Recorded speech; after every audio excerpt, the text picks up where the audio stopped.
yourself believe that death is probably the end, or do you believe? Well, I can't say. You see, the word belief is a difficult thing for me.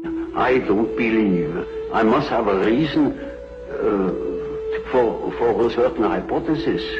Either I know a thing, and when I know it, I don't need to believe it. If I don't allow myself, for instance, to believe a thing just for the sake of believing it.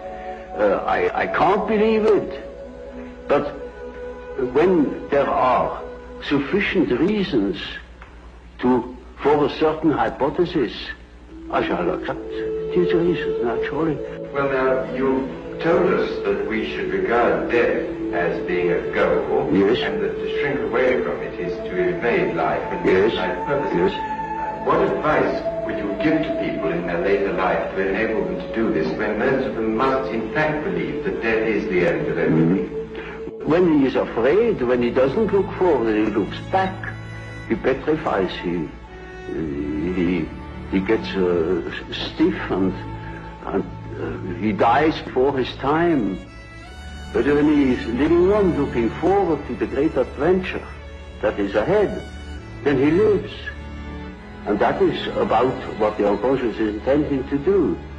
Of course, it's quite obvious that we are all going to die, and this is the sad finale of everything.